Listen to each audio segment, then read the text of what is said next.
पक्षांतरण या ट्रांसपोजिंग समीकरण में एक अहम मुद्दा है और जिनकी समीकरण या गणित कमजोर होता है तो यहां से प्रॉब्लम शुरू होता है। तो चलिए इसे थोड़ा सा धीरे करेंगे सो दैट कि आप उसे अच्छी तरह समझ सकें और एनिमेशन कुछ हम इस्तेमाल करेंगे जिससे चीजें और अच्छी तरह बेहतर रूप से आप समझ सकें। तो चलिए पहले जो है हम यहाँ पर एक समीकरण को देख रहे हैं। मजे की बात है कि यहाँ पर देखिए कोई x नहीं है तो भी ये समीकरण है क्योंकि इसका एक पक्ष ये है और दूसरा पक्ष ये है। ये आपका बायां पक्ष है, लेफ्ट हैंड साइड का पक्ष है, ये इक्वल का सिंबल है और यहां पर इसका दायां पक्ष है।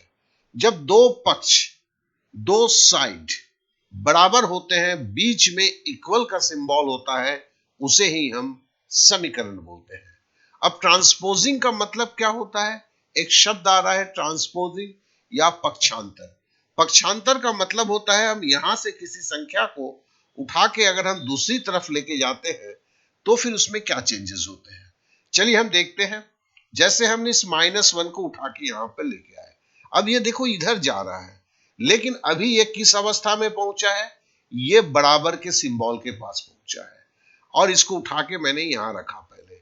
अब इस परिस्थिति में जब ये दाएं जाएगा तो देखिए इसमें एक चेंजेस हुआ, इसका माइनस हट गया और ये जो है प्लस के सिंबल में चेंज हुआ और ये प्लस इस तरह चला गया।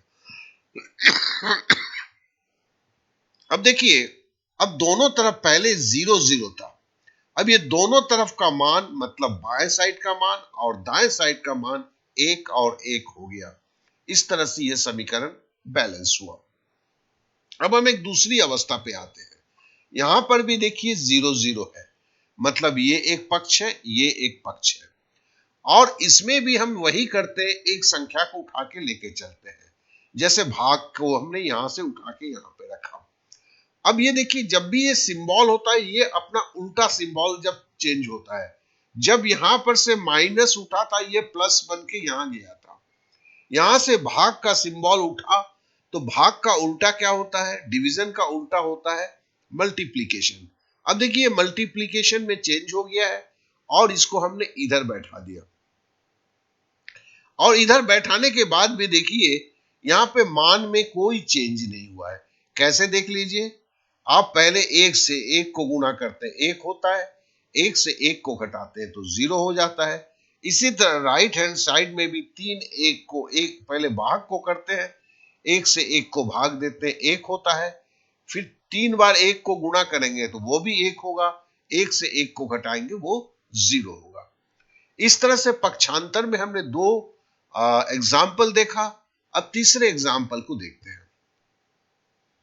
हमने पहले जोड़ को उठा के लेके गया था माइनस सिंबल को, फिर हमने डिवीजन के सिंबल को लेके गया था। अब हम समझ लीजिए कि ये एक यहां पर अगर हम पहले देख लेते हैं तो सबसे पहले देखते हैं कि यहां पर कोई आपका सिंबल नहीं है सामने। जब भी कोई अगर एक्सट्रीम पार्ट में होता है कोई संख्या, उसके सामने कुछ नहीं होता है तो उसे याद रखेंगे, उसे हम प्लस मानते हैं। तो नेचुरली हमसे लाल रंग करके प्लस किया। अब इस संख्या को उठा के हम यहां पर लेके जा रहे हैं। अब जैसे ही ये क्रॉस होके ट्रांसपोज होगा, मतलब पक्ष का अंतर होगा या ट्रांसपोजिंग होगा, तो फिर ये प्लस सिंबल चेंज होके माइनस में हो जाएगा और इधर ये माइनस में आ जाएगा। और देखिए जैसे ही ये माइनस में हो गया, अब देखिए यहां पर जो है इक्वेशन तो बैलेंस हो गया, लेकिन दोनों पक्षों के मान में जो है वो चेंज हो गया, वो भी ध्यान देने वाली बात है। अब हम नीचे की परिस्थिति में आते हैं। हमने यहां x रखा है, अब यहां पर हम -1 था, यहां उसको उठा के यहां ले गए। अब ये इधर जाता है तो आप समझ सकते हैं ये देखिए गड़बड़ हो गया, ये -1 ही रह गया है। बेसिकली इसको हमें थोड़ा चेंज कर देना है। यहां पर एनिमेशन में ये चेंज नहीं हुआ है, ये प्लस में चेंज हो जाएगा। चलिए अब आगे की तरफ चलते हैं। अब हम इस गुणे के उठाते हैं। अब ये जब ट्रांसपोज होगा तो ये भी भाग में चेंज होके ये देखिए यहां पे भाग में आ जाएगा। इधर हम भाग को उठाते हैं, उठाने के बाद जो है ये यहां पर फिर अपना सिंबल चेंज करेगा और ये गुणा में आ जाएगा।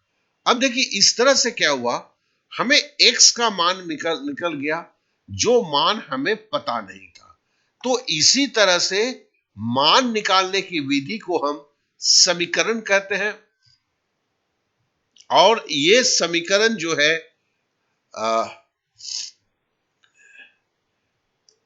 यहां पर जो है इस समीकरण का मान जो है x बराबर 1 है।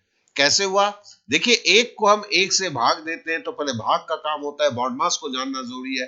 तो यहां एक हो गया, यहां पर भी एक से हमने एक को भाग दिया तो एक हो गया, एक को फिर एक से गुणा कर दिया, एक हुआ, ठीक है ना। यहां पर भी हमने किया तो यहां से जब हमने एक को एक गुणा किया 1 माइनस 1 0 हो गया, जीरो के साथ हमने प्लस जोड़ा, ठीक है। और यहां पर जो है ये दोनों एक जो है वो 1 हो गया, तो फिर हमने 1 भागा 1 या गुना 1 जो है वो 1 ही होगा। तो चलिए हमने ये समझा, ये समझाने की कोशिश किया मैंने पक्षांतरण में x का या एक पक्ष से जब दूसरे पक्ष में जाते हैं तो उनका सिंबल जो है कैसे चेंज होता है। 6 मिनट लगे लेकिन थोड़ा सा व्यवस्थित समझ में आया। अब एक सवाल को लेते हैं। अब देखिए यहाँ पे x नहीं रखा, यहाँ पे क्वेश्चन मार्क रखा हुआ है। अब हम इसको पहला क्या करते हैं, जैसे हम लिख रहे हैं तो 24 को ये किया, गुना क्योंकि लिख दिया, फिर 114 को लिखा, फिर देखिए भाग जो है, ये भाग को जब उतारेंगे हम और ये 19 है, ये बॉडमास का रूल हमको करना है, तो फिर क्या होगा, ये 1/19 होगा। कैसे जरा देख लेते हैं। देखिए भाग को जब हम लेके आए तो ये गुना में चेंज हो गया, और गुना में भाग को जैसे गुना में चेंज करना होगा बॉडमास की पॉलिसी के अनुसार, इसे आपको 1/19 में चेंज कर देना होगा। यहां समीकरण का नियम नहीं, बॉडमास के नियम की हम चर्चा कर रहे हैं, क्योंकि इसके अलावा भी तो गणित नहीं कर सकते ना। अब देखिए माइनस क्वेश्चन मार्क हम लिखे, अब हमने बराबर के सिंबल को उतारा, 312 भी उतारा। अब देखिए भाग 13 है तो इसे भी हमें गुना में चेंज करके ये 1/13 में हो जाएगा। तो हमने इसे इस तरह से उतार दिया।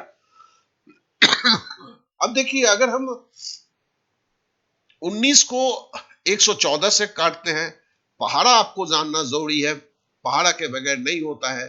19 को 114 से काटेंगे तो 6 होगा। 2300 को अगर हम 312 से काटेंगे तो देखो 23 दूनी 26 होगा, 31 से 26 घटाएंगे तो 5 होगा, 13 चौके 52 मतलब 24 होगा। तो कहने का मतलब है कि यहां पर 6 कट के 6 आया और यहां पर कट के 24 आया। अब स्थिति क्या बना, अब 24 को अगर 6 से गुना करते हैं, 4 छक 24 का 24 का 4 हाथ में रहा 2, 6 दूनी 12 और 2 14, और ये जो है क्वेश्चन मार्क जो है ये उतर गया। अब बराबर का सिंबल उतर गया। अब देखो इधर तो केवल 13 को हमने 312 से काटा था तो 24 हुआ, ये 24 आपका उतर गया। अब जो है हमें अब क्या करना है, हमें इसका मान निकालना है। तो चूंकि ये माइनस है तो बेटर है मैं इसको इधर ले जाऊं, 24 को मैं इधर ले जाऊं। तो फिर हम कैसे करते हैं, देखिए हमने 24 को इधर ले गया, माइनस 24 इधर जाएगा तो प्लस होगा, और प्लस 24 जो है इधर जाएगा तो ये माइनस 24 होगा। अब 144 से हमने 24 घटाया तो क्या होगा, 140। तो क्वेश्चन 120, तो क्वेश्चन मार्क बराबर हो गया आपका 120। इस तरह से देखिए इस सवाल का जवाब जो है हमें मिला। अब मैं आगे चलते हुए एक बात को बोलूंगा कि पक्षांतर देखने में बहुत आसान होता है, लेकिन जब आप इस पे प्रैक्टिस करेंगे तो बहुत सारे ऐसे सवाल होंगे जो छोटी छोटी आपके बाधाएं आएंगी। इन बाधाओं को दूर करके ट्रांसपोजिंग को अगर आप सही तरीके से सॉरी सीख लेते हैं तो एक बात का निश्चित हो जाइए कि आपको गणित आना शुरू हो जाएगा। तो देखिए इसके लिए वीडियो सफिशिएंट नहीं होता है, तो आप वीडियो के साथ जो लिंक अभी नीचे दिया गया है उस पे अगर आप क्लिक करते हैं तो वहां प्रैक्टिस सेट मिलेगा, जिसके ऊपर आप प्रैक्टिस करेंगे, कम से कम 10-12 सवालों को प्रैक्टिस करेंगे तो जानेंगे कि हर हाल में आप समीकरण के प्रथम चरण को सही तरीके से सीख लेंगे।